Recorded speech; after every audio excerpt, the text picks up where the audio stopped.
Good morning, 6th grade students. I'm Dr. Doaa El-Shafey, Assistant Professor of Obstetrics and Gynecology, Cairo University. Today, the topic we're going to talk about is fetal growth disorders. Well, this topic, though it appears minor, but is very important in the obstetric practice and in the course of antenatal care program. It is very essential to detect the abnormalities of fetal growth disorders. What's the definitions that we should be aware of? There is a low birth weight. What's meant by low birth weight? That's an infant whose birth weight is less than 2.5 kilograms regardless of the gestational age. But still we have small for gestational age and large for gestational age and appropriate for gestational age. Appropriate for gestational age is by which we mean the fetuses that are between the 10th and the 90th percentile for gestational age. But small for gestational age is the fetuses that lie below the 10th percentile weight for gestational age, and large for gestational age, these are the fetuses above the 90th percentile weight for gestational age.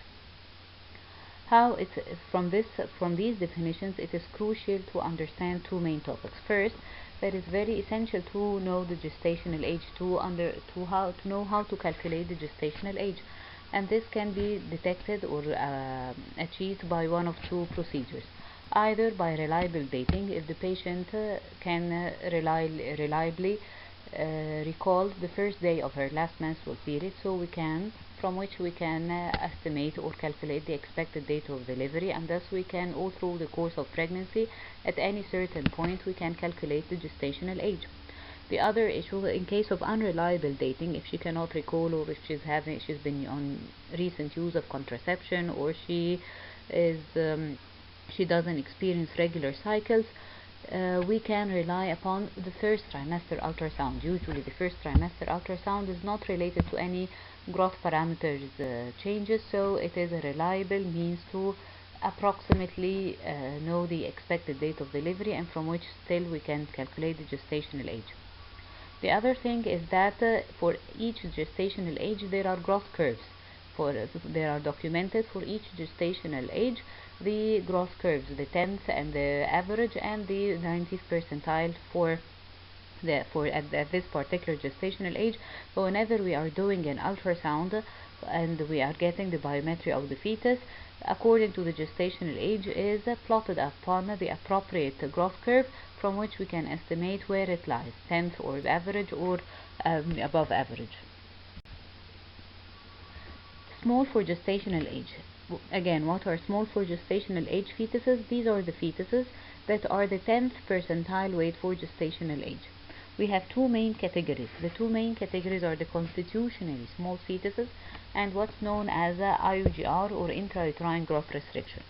The constitutionally small fetuses, these are who are genetically small and most common to be met with the underweight pregnant women. If the lady is very slim, she is underweight, so that she is more prone to have a low birth weight fetus. Okay, and constitutional factor, a genetic factor. This lady and her family, they're known to have small babies. That's a constitutional or a genetic cause. Okay, and it's of no harm. But the pathological problem is with the IUGR, the intrauterine growth restriction. These fetuses fail to reach the full growth potential, so at whatever gestational age they are plotted below the 10th percentile weight according to the fetal growth curve. That's a diagram showing the IUGR, the intrauterine growth restriction, to highlight that these fetuses are they're far beyond smaller than their peers. That's baby with the IUGR at term compared to the average sized baby at term. There is a discrepancy between the growth potentials of these fetuses than their normal peers. Intrauterine growth restriction can be categorized into two main categories: symmetrical or type 1 and asymmetrical or type 2. The symmetrical IUGR or type 1, this means that the whole fetus is small. All the growth parameters of the fetus is small. The fetus is symmetrically affected. The head, the abdomen, the limbs, all fetal growth parameters are small, and this results from fetal problem. There is some sort of fetal injury that occurs very early in the development, which means that it's something intrinsic to the fetus, and it is the less common type. It occurs about in 20% of the cases. As for the asymmetrical IUGR or type 2, it's quite different. There are some parts of the fetus that are affected, mainly the abdominal circumference, but the fetal head remains within catching the growth potential. So there is discrepancy in the fetal size. There are some parts that are asymmetrically small and others that are quite average. And this results from a fetal injury that occurs late in pregnancy, in the second half of pregnancy, and commonly that's due to a maternal disease, which means that's not an intrinsic problem in the fetus. The fetal affection here, it occurs secondary to an extrinsic factor, to a maternal problem, and that's what's more common. That occurs in 80% of the IUGR cases. This diagram shows the difference in the size between the normal fetuses, the asymmetrical and the symmetrical. In the normal fetuses, we have a normal head and a normal abdomen. In the symmetrically affected fetuses, symmetrical IUGR, both small head and small abdomen. But the asymmetrical IUGR cases, we have a normal head but a small abdomen. And I'm going to tell you the explanation for this later on. What about the causes? The causes for this condition, we have maternal causes, fetal causes, and placental causes. Usually, as we have mentioned, that the fetal causes are those who are prone for symmetrical IUGR, whether we're having a fetal, because it affects since the fetal development, it occurs early in pregnancy. Whether we're having a fetal congenital anomaly, a chromosomal anomaly, a chronic fetal infection that is dating since the first trimester. As for the asymmetrical IUGR, it is more prone to be affected by maternal or placental causes, and maternal problems as severe hypertension, cardiovascular disease as cyanotic heart diseases, debilitating renal disease, the intake of drugs, hemoglobinopathies, any condition that may lead to placental abnormality in the placental vasculature as placenta previa, placental infarction secondary to hemorrhage or hypertension, placental abruption, chronic placental infection.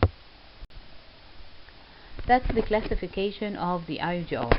That's a very important table to differentiate between the two types, type 1 and type 2, or the symmetrical and the asymmetrical. And again, to highlight that the symmetrical type, it's less common. It occurs in 20% of the cases, but the asymmetrical type, it's more common. It occurs in 80% of the cases. The onset of the growth delay, of the fetal growth delay, in the symmetrical type, it occurs early in utero. It should be affecting the fetal growth potential since the beginning of very early in pregnancy, or since the beginning of pregnancy.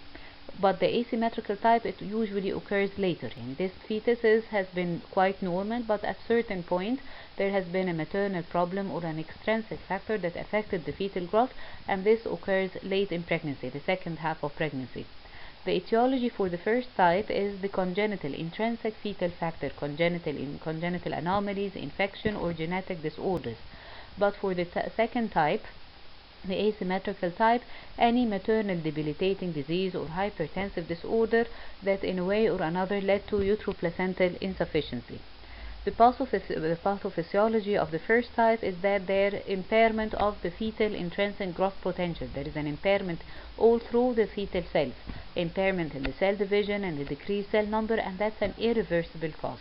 Okay, but for the asymmetrical type, there is decrease in the cell size and impairment in the cellular hypertrophy, and that's a reversible condition.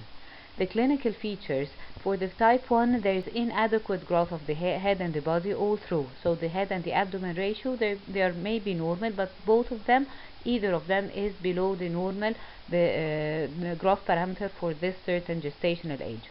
But for type 2, there is what's known as brain sparing. Why? Because if there is a uteroplacental insufficiency, there is diminution of the blood supply to the fetus. It's similar to the shock conditions in the elderly. So there is sparing of the vital organs. There will be decrease in the blood supply going to the muscles and the bones. There will be decrease in the blood supply to the kidneys, okay, to the skin, to the abdomen, and all the blood supply will be spared to the vital organs, which are the CNS and the heart. So the brain is spared. What's known as brain sparing effect. The brain is normal. That's why the head circumference and the biparietal diameters are quite normal. But the baby will be affected, but the renal perfusion will decrease. So there will be oligohydramnios. There will be decrease in the amniotic fluid index. There will be diminution of the blood supply going to the limbs and to the abdomen. So the abdominal circumference will be affected, and there will be a discrepancy between the size of the head and the size of the abdomen. As for the prognosis, type 1 being irreversible, for this carries the worst prognosis. That's a poor prognosis. There's no way back. But for type 2 being that is reversible and that is affected by uteroplacental insufficiency and it occurs late in pregnancy, all this favors that is carries more favorable and more better prognosis.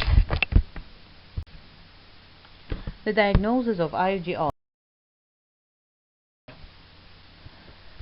Number one, as I have mentioned in the first presentation, that we are in need of proper pregnancy dating. In order to anticipate the proper gestational age, I have to compare it whether by reliable dating from the first day of the last menstrual period or by first trimesteric ultrasound. Okay, but for the clinical examination, and just carries a suspect because we cannot rely upon it to do the fundal level, to detect that the fundal level is 2 fingers lower than the gestational age. Well, we cannot rely upon this 100% and it's still inaccurate. We rely upon the dating, whether by reliable dating or by first trimester ultrasound, and by ultrasound examination. These are the 2 pillars for the diagnosis: the gestational age, estimation of the gestational age by dating or by first trimester ultrasound, and the serial ultrasound measurement to detect the fetal growth pattern all through the course of pregnancy. We can detect, first of all, we measure the fetal biometry, the head circumference, the abdominal circumference, and the femur length, and we plot them upon the growth curves related to the corresponding gestational age. In type 1, there is symmetrical reduction in all the biometry measurements, okay, and the estimated fetal weight is below the 10th percentile for the gestational age. But in type 2, there is discrepancy between the head circumference and the abdominal circumference, which means that I'm having an increased head circumference to abdominal circumference ratio. As we have just explained, there is a brain sparing effect. All the blood supply would be favored, would be abundant for the favor of to maintain the function of the brain and the heart. So the brain is not affected by any means.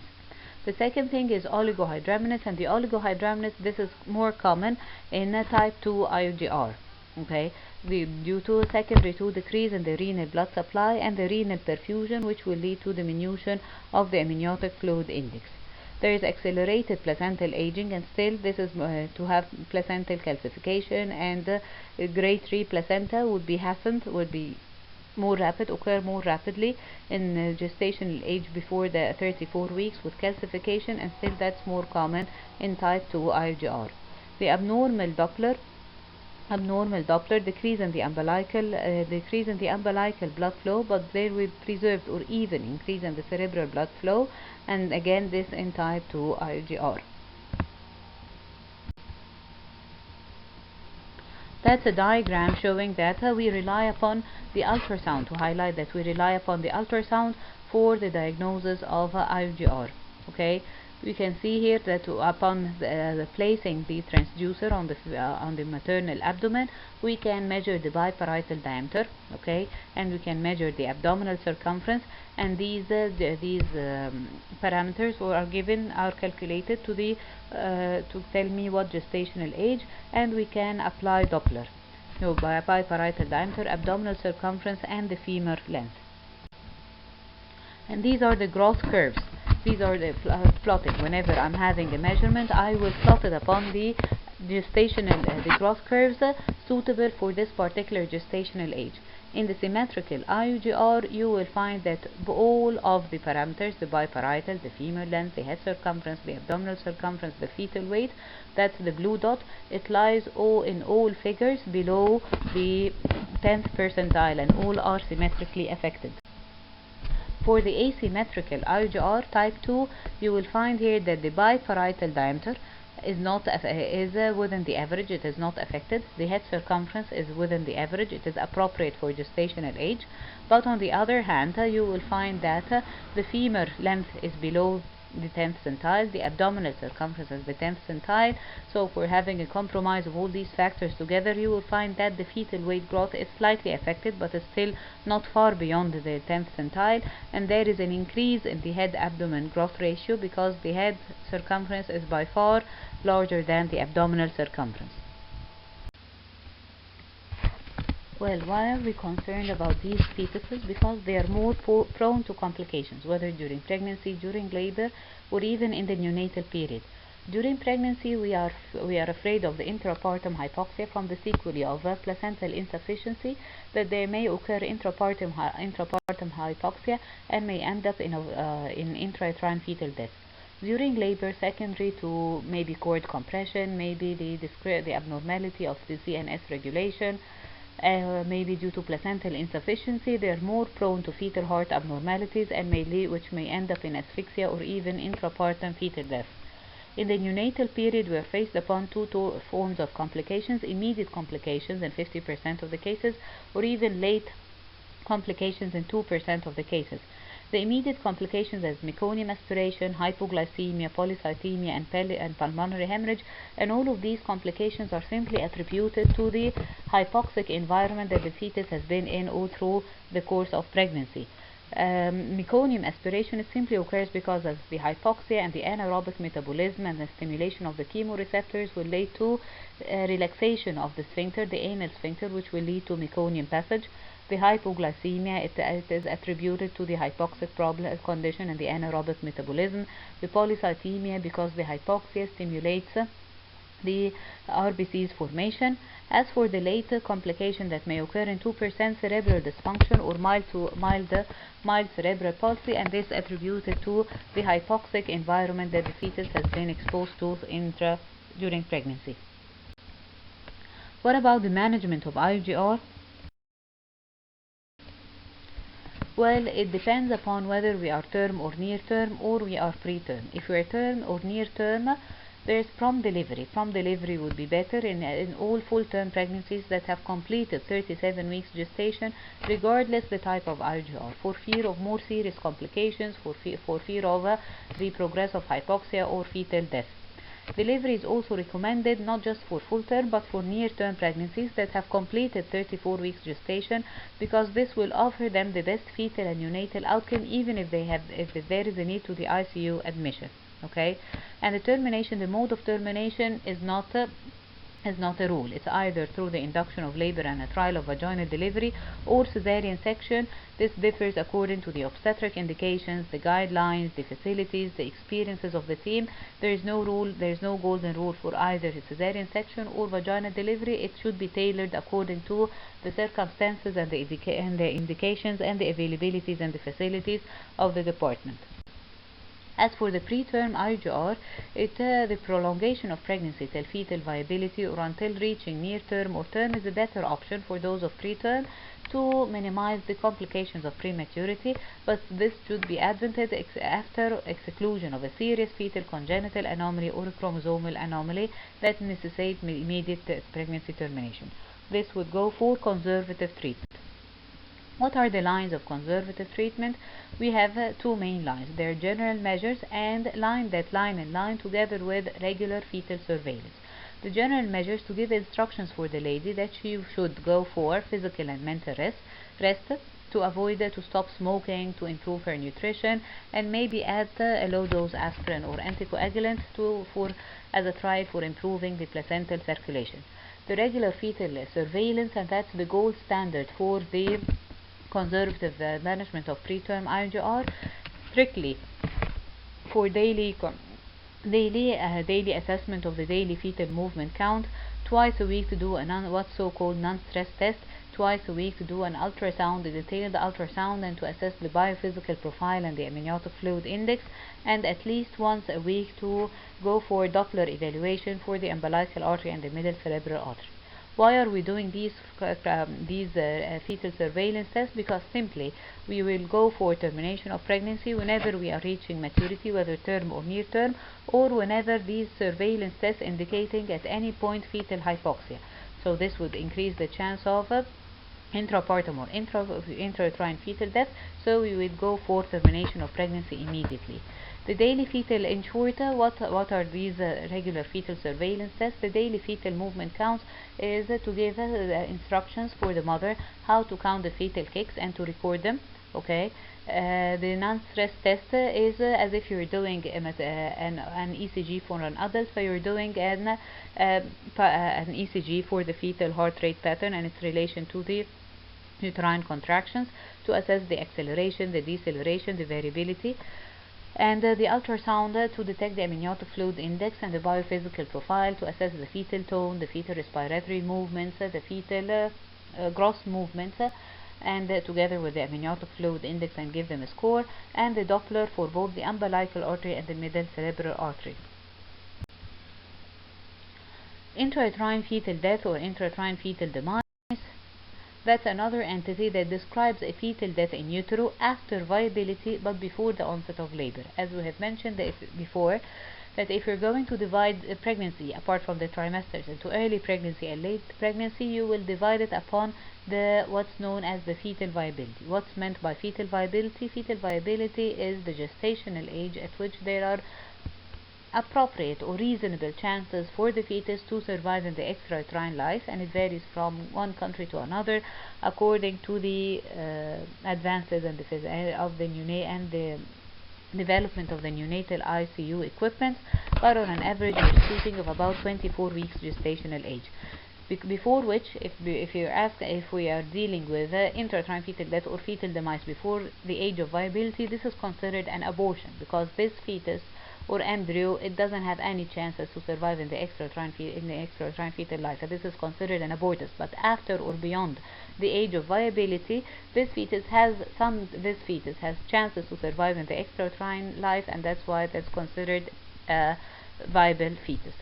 It occurs in less than 1% of all pregnancies, and we do fear from prolonged intrauterine fetal death because it carries maternal risks, the most of which is DIC, an infection which may lead to increase the risks of maternal morbidity or even mortality. The etiology, in most of the cases, in the vast majority of the cases, we don't have a definite cause. It's an idiopathic. We don't know a sudden intrauterine fetal death. We don't have an explanation for the fetal death. But there are some other conditions in which it is anticipated or we're afraid of this sequelae, such as IUGR, which have been just discussed, severe preeclamptic diseases, hypertensive disorders, maternal diabetes, any conditions of placental abruption or umbilical cord accidents, RH sensitization, serious fetal congenital anomalies, either fetal or maternal infection, the large family of thrombophilias and antiphospholipid syndrome, which lead to placental compromise and impairment of fetal growth parameters and may end up in poor obstetric outcome. The diagnosis, it is suspected whenever the mother notices that there has been a cessation of the fetal movement. Okay, but by the examination, the only gold standard, even if you cannot delineate the fetal heart sounds by sonic aid, or we have assumed that the fundal level is less than the gestational age by the obstetric examination, the only definitive diagnosis for intrauterine fetal death is the ultrasound to confirm the diagnosis. And there will be a difference between a recent and an old onset intrauterine fetal death. In the recent intrauterine fetal death, you will just detect that the fetal heart rates are absent. That's the only finding. But if it has been prolonged for days or even weeks, you will find a collapse at skull bones and you will find oligohydramnios. That's the Spalding sign in the ultrasound. It indicates that the fetus has been died for over a period of 1 week, so there is no longer CSF production and has been collapse and overlying of the fetal head bones together. The maternal risks and hazards, from the start there is the risk of the underlying etiological or pathological factor. For example, if she is hypertensive, if she is diabetic, if there is evidence of placental abruption, if there is any debilitating disease, it would carry the risk on the mother, because leading to intrauterine fetal death, this means that the underlying factor is uncontrollable. or as a sequelae for intrauterine fetal death, we do fear the occurrence of infection or the prolonged death would release thromboplastin and may end up in DIC. Okay, and then the fibrinogen levels would decrease, and we will enter in consumptive coagulopathy, and fibrinogen degradation products are increased, which may increase the risk of severe maternal hemorrhage. The management, we have two lines of management: either watchful expectancy, to wait to be kept under observation for spontaneous delivery 2 to 3 weeks, and during this period we should control the maternal underlying disease, and careful monitoring for coagulopathy by fibrinogen level, the coagulation profile, the platelets, the fibrin degradation products, and make sure that the patient hasn't entered an infection to assess her vital status and her body temperature. But the active management or the termination of pregnancy, that sounds more logic, simply because that most of the women cannot psychologically tolerate watchful expectancy period. That comes first. And for there are other indications: if there had been a watchful expectancy for a period of more than 3 weeks, or if there has been a clinical or laboratory evidence of coagulopathy, or if there is a difficulty in controlling the maternal medical condition as diabetes or hypertension.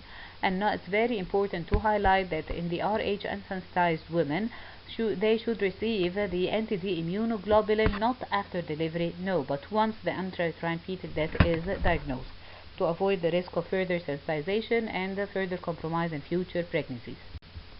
Thank you.